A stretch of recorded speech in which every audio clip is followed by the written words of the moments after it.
Welcome everybody to the Huddle, KGUN streaming platforms. I'm Jason Barr, joined by Pat Parris, and we are talking sports on this Thursday. Pat, good afternoon. How are you? I'm doing well, Jason. Back from a little vacation. Sorry I missed the opportunity to talk with you last week, but glad to be back. You know, what you have right now is the sports equinox, which is the time of year when you have the NBA, NHL, Major League Baseball, and NFL all playing on the same night. Only the 25th time I believe that's happened. There's an NFL game tonight. I believe it's Broncos, Browns, and certainly got the other three sports going. And here in Tucson, we've got a college town, so with the U of A. So I'll open it up to you. Where would you like to start today? Well, let's start with the obvious, and that's an Arizona team that gets to play on a Friday night, nationally televised against Washington at Arizona Stadium. You like the fact that it's a home game. You don't like the fact that they've lost the school record 18 in a row, Jason, and now they have to face a Washington team that's not very good, but they certainly on paper look to be better than the University of Arizona right now. 18 in a row, Pat. You're going by the final score. It was only 6-0 at halftime. you listen to Jed Fish, and they've won half of these games. And I understand he's got to be optimistic and positive. And my gosh, imagine if he wasn't.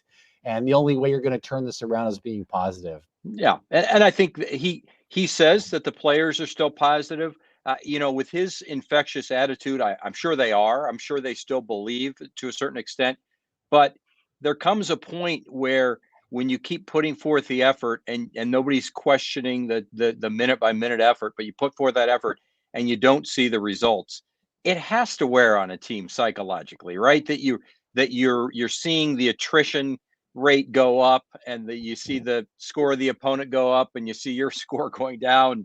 It's got to be frustrating, to say the least, because I know it is as a fan. It's frustrating. It's got to be for these players. Well, also, we've heard that the players really liked Jordan McLeod behind center as their quarterback, under center. And not only is he out for the year, but now Gunnar Cruz. And Arizona has gone from having too many quarterbacks to maybe not enough. Will Plummer is going to start against Washington. And one thing about Plummer is he's not going to be looking over his shoulder this time because he's the only scholarship QB left. And Plummer was asked about that, or I asked him about that. We're going to get his response, Pat, here, and then we're going to come back and discuss. You definitely try to just approach it the same way. I mean, I know that it's going to be a little bit nicer not having that aspect of it, but at the same time, like, you kind of just got to go out there and keep playing. So I know my goal is I got to stay healthy for the next 6 games, and that's not going to change the way I play. I'm going to play the way I do. I'll try to be smarter on plays that I can be, but they're going to get the same guy out of me that they're expecting. He's referring to a scrambling play there where he got hit a few weeks ago, and on a play he probably should have took a slide or threw it away earlier. He goes down. It's not good for Arizona. You know, Plummer is a great guy. You stand next to him. He's really likable. You want him to do well. And I think he throws a decent deep ball, but there isn't really anything he does do that's great. He's not big. He can't go real. He can't scramble real fast. He doesn't have a cannon arm. There's nothing about him that is great. But if he can improve, I think the Wildcats can steal a game here between now and the end of the year. He's solid, I guess. Will Plummer, I'm talking about. He's the kind of guy that we knew what we were getting before this season, even because we had seen him in situations last year. And so we knew that we were going to get a guy that's a little underwhelming, but generally he doesn't make mistakes. Although in the NAU game, he made a tremendously bad play, a huge costly interception return for a touchdown that turned out to be really kind of the difference in the game. It's unfortunate that was, one of the lasting memories of this season so far, but maybe he can turn it around. Maybe he can change our impression of him by becoming a little bit better than okay and kind of manage this team. But, what it comes down to, Jason, this team is averaging 14 points a game. 14 points a game. It's the lowest, I think, since 1965 for an Arizona Wildcat team. 14 But points a Pat, game. you're looking You at the whole. can't. You're looking at the whole game between the middle of the second quarter and the middle of the third quarter. They're outgaining their opponents. That's where they Obviously, score that's where they score their 14 points. They need to score early and right. late I'm too. just kidding. Obviously, I'm having some fun with Jed Fish and the way he cherry picks data. But if cherry pick stats, they're an injury away from playing a walk-on quarterback. We have a graphic made of Arizona's other quarterbacks in case Will Plummer goes down. Listen, it's not an A+ offensive line here. Will Plummer can go down, and here's what it looks like if he goes down. Right now, Luke Ashworth would go in. He played at Phoenix Arcadia. He's a walk-on quarterback. Braden Zermino, I don't know if our boss Treg is watching right now, but that's who he likes. 6'4", and he was offered by some Ivy League schools, at least according to 24/7 Sports. And then you get to Jamari Joyner. And no offense to some of the high schools around here, but a Washington defense is not Tucson High or anybody else.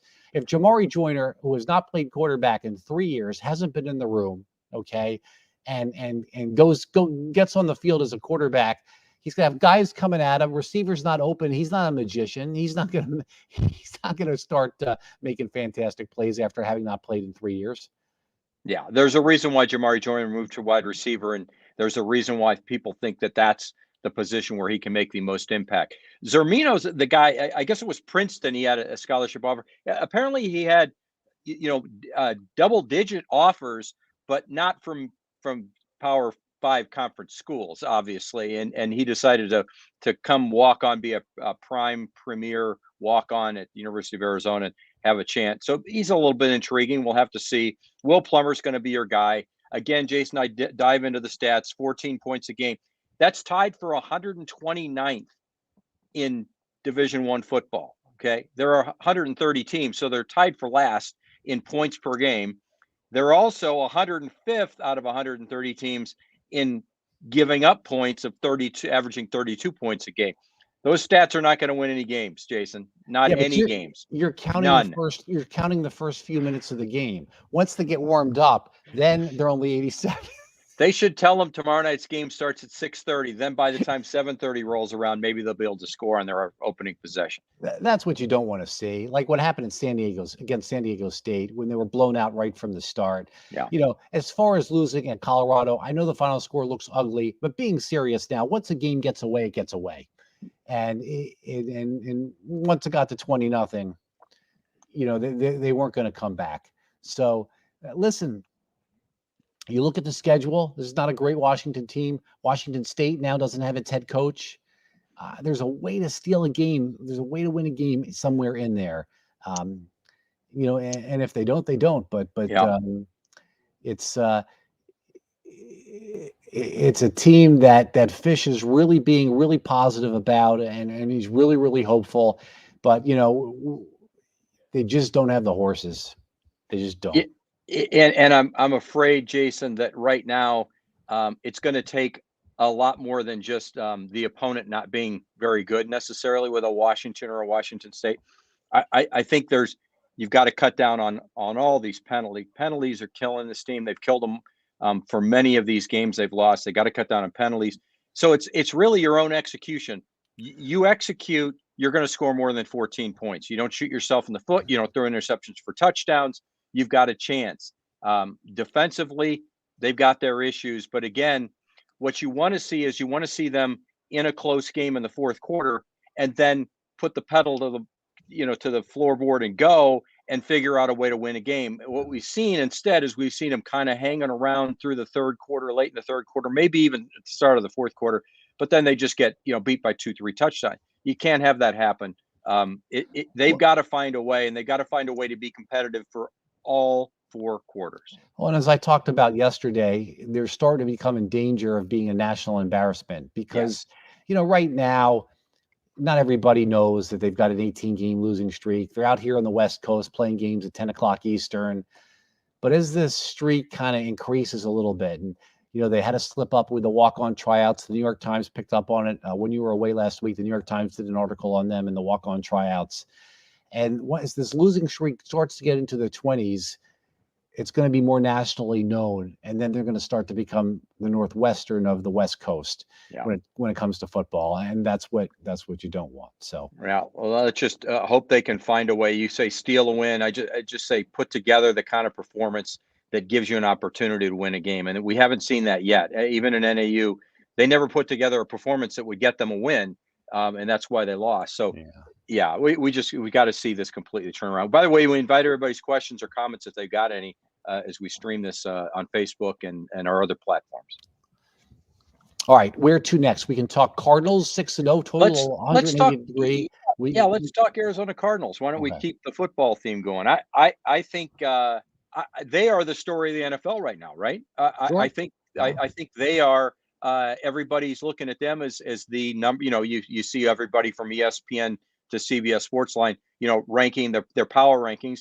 They now have the Cardinals at 6-0 as number one, just ahead of the Buffalo Bills in most of the rankings I've seen. DeAndre Hopkins is a great player. He is a great player. Kyler Murray throws it up there sometimes with just the incredible confidence that he is going to make a play. And Kyler Murray is playing with a terrific polish that he didn't have a few years ago. They're winning games that they should have. I mean, you look at this past game, they don't have their head coach. They don't have, I think it was the quarterback's coach. They don't have two key players on defense with Zach Allen and Chandler Jones. And they still went in there and blew out a good Cleveland team. Yep. This is a top-notch offense. It really is, with some guys on defense, great locker room guys, J.J. Watts. Now you bring Zach Ertz in at tight end. And just tremendous. The line's playing well. Tremendous weapons on this team. It's a fun team to watch. It really is. And at 6-0, Jason, with the 17-game season now, we're just past the third of the way mark, and you start thinking about who's a legitimate MVP of the NFL, and I've seen DraftKings with their latest their odds for winning the NFL MVP. They have Kyler Murray and Dak Prescott both as equal favorites to win the NFL MVP. And I saw a couple other polls of where they have them ranked, and I found one that has Kyler Murray ranked number one ahead of Lamar Jackson, Josh Allen, and Tom Brady with Dak Prescott 5. Kyler Murray right now, completion wise, number one in the NFL. Yards per attempt, number 3. Passer rating 3. QBR 3. Everything he's doing right now shows you that he's in that discussion at least. If he's not number one on your list, he's certainly in the top 3 or 4. And for me, it's maturity, it's believing in his head coach and his system, and it's just confidence that builds when you have success, when you're 6-0. All right, we got a comment here. It's a little long. It goes back to what we were talking about before with Arizona, the Wildcats. So I'll probably just read the beginning and paraphrase it, or actually we have it up on the screen here. All right, how does the head coach not prepare a game plan against Pac-12 first and second teamers in the Colorado game? Did Arizona not know Landman and Wells were stud linebackers that have been named Pac-12 Defensive Players of the Week? Landman and Wells are two of the best linebackers in the Pac-12, but were pretty much left untouched the entire game. There was no plan for them, and Wells got interception and both had a ton of tackles. But again, no plan to guard these two top players. They did whatever they wanted. That is probably on the head coach is what Kevin Barr. Kevin, thank you so much for joining in. I mean, Pat, do you think it's a situation where they don't know not to game plan, or do you think it's a situation where these players aren't executing, and just because the guys came in and got to the QB doesn't mean that they weren't game planning? I will say this though, it looks to me like Jordan Morgan is struggling a little bit on the offensive line. He's from Marana.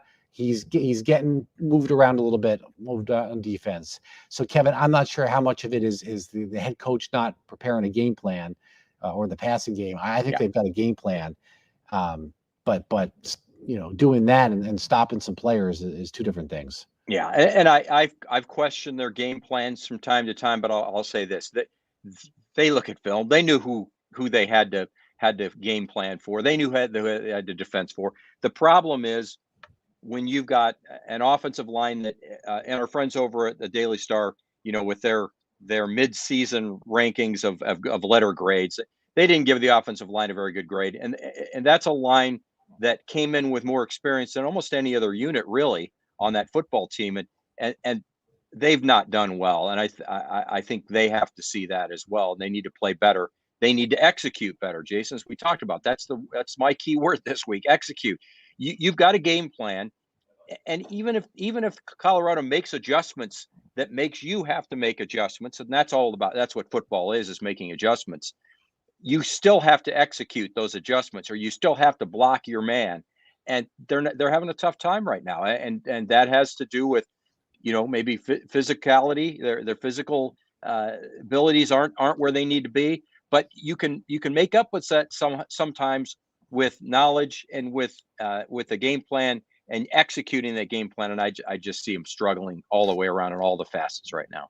Yeah, and really struggling in the red zone. I mean, they needed a gadget play to score a touchdown a couple weeks ago. I think they're like 102nd in of 130 Division I teams in red zone success, which is really not success. They're having a lot of failure in the red zone. They need a tall wide receiver in the worst way who can go up and get a jump ball. Alex Steiniger from the Morning Blend here at KGUN, the same question he asked. Who's the best QB in the history of the game? Why is it Tom Brady? Who now says he can play into his mid-50s if he wants to, but Giselle may not want him to. I don't think Giselle's going to want him to, and I think he's got to spend more time with his kids. I really do. If Tom Brady wanted to play till he's 50, I'm sure Tom Brady can. He's talking mid-50s, Pat. Yeah, he says he thinks his body can do it to the mid-50s. Yeah, I don't know. Hey, he listen. might think that now, but he could wake up in 2 or 3 years more playing and say his body might just say, you know what, that's enough with getting hit. I mean, it's one thing to be in shape. He's in great shape, obviously. He's still got a great arm strength. That doesn't mean you can keep taking the hits until you're mid-50. All right, let's switch topics here and talk DeAndre Ayton and the Suns. The Suns opened last night with a loss against Denver. I thought that might be a tough opener. Denver wanted a little revenge from getting swept in the playoffs. And the story around the Suns right now is former Wildcat DeAndre Ayton, and contracts have kind of stalled. Ayton's in his fourth year of a 4-year rookie deal that he signed from being the number 1 pick. He wants a max deal.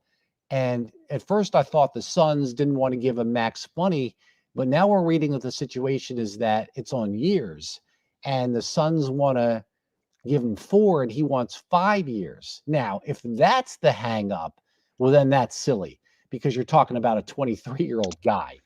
We've seen some baseball contracts where the guy's 32 and signs a 10-year contract. Okay, that makes no sense. Okay. We're talking about a 23-year-old and a 4 or 5 year deal, and that's the hang up. If that's true, and we're getting this from Phoenix Reporting here. If that's true, that's silly. Just give him the 5th year. Now, if you don't think he's worth max money, I can understand that argument. He got beat. He got outplayed in the NBA Finals. You don't have to give it to him this minute. We can see how he does going into the year. But if it's the 4th or the 5th year, that's silly. Just give him the 5th year. Well, I agree. You and I agree with the part about if it's between 4 and 5, it should just be a done deal. I don't think he got outplayed as much as you think he got outplayed. Got outplayed by the Bucks. I think he got outplayed because they had injuries to their other big men, and DeAndre Ayton had to play more minutes and didn't have the ability to get a max guy needs. That's what, if you're a max guy, then to a certain extent. But a max guy is the kind of guy that puts up the amount of points, blocks, rebounds that DeAndre Ayton did during the playoffs. 15.8 points, 11.8 rebounds. He was a difference maker in the playoffs, Jason. They're not in the finals without DeAndre Ayton. I mean, you could say that about Chris Paul and about Devin Booker too. I'm not saying that, but what I'm saying is, because they had DeAndre Ayton, they were able to do exactly what they had to do to get to the finals. They didn't play well in the finals after they won the first 2 games. He had some bad games in those NBA finals. He I'm did. telling you, that doesn't leave a good taste in the owner's mouth. You also said it. He's 23 years old. This kid wasn't even playing basketball, legitimate basketball, till he was 16, Jason. Till he was 16, he was playing soccer. So I think not locking him up, and they had to lock him up by last night, or now they have to wait till he becomes a restricted free agent next offseason, that they can talk to him again, and then he can get a 4-year deal from other teams that you still get a 5-year max contract deal from the Suns. But I think you're paying for that 5-year max contract because you know he's going to continue to improve. He is only going to get better. When you look at a Trae Young who got a 5-year, 172.6 max, just got that max contract from the Hawks. This isn't even a team that made the finals, not even close. Then you look at Doncic Luka Doncic with the Mavs got a 5-year, $207 million. He's not asking for the Doncic contract. He's asking for the Trae Young contract of 5 years, 172. I think that's a fair market value for a DeAndre Ayton, and a DeAndre Ayton who's only going to get better. I think they made a mistake. There's a reason why the rest of the NBA is scratching their heads today, going, why didn't the Suns lock him up? I think it was a mistake. You give DeAndre Ayton a chance in next offseason to go, oh, that team wants me for a 4-year, capped out deal that I can get. Plus I get a player option for a 5th year and I can go play for that team. He might do it. Yes, the Suns have a chance to match it, but he might do it. So you really open up a door for a young kid who's now going to be 24 next year to walk away and go somewhere else. And I just think that would be a tremendous mistake. They opened up their pocketbook this year anyway. Mikal Bridges just got a new deal. It's not like they don't have the money, Jason.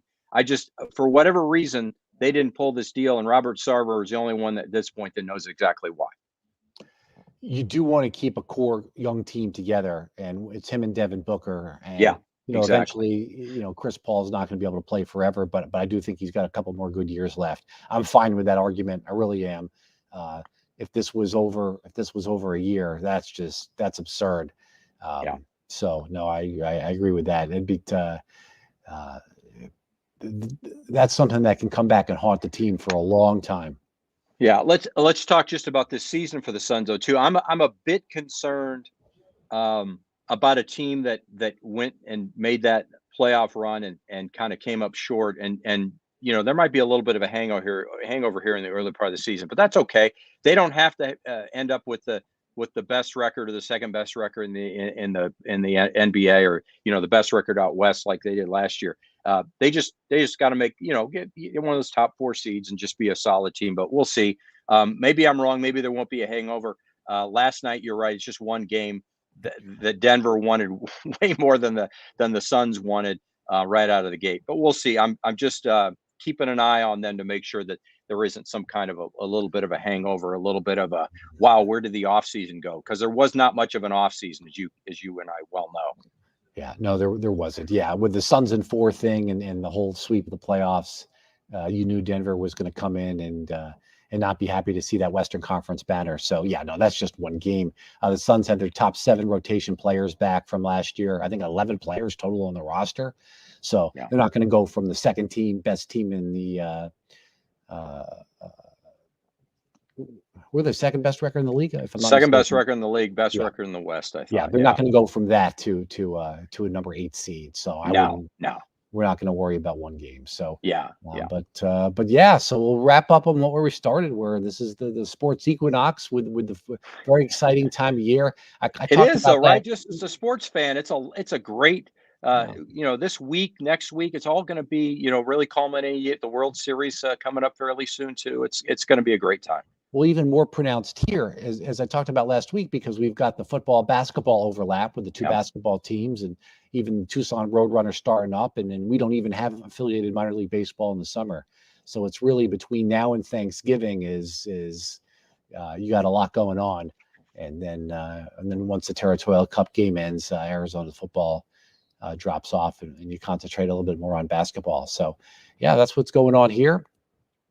And we thank Kevin Barney and Alex Steininger for comments. Alex, I remember that from a couple of years ago when you asked those questions to the U of A football players. You did a very good job that time. That's funny.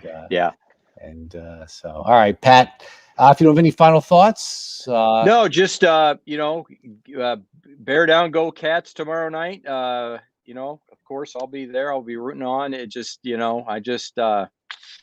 I don't know, Jason. I'm a little concerned that this streak could wind up going all the way into next season. And as you said, that then puts you on a national spotlight on the national stage in the spotlight that you just do not want to be. You don't want to be in that position when you're talking 22, 23 straight losses. No, you don't want it all off season too. The team with the streak, are you going to win a game this Yeah. year? So, they want to put that to bed. But you don't see Jed Fish flustered.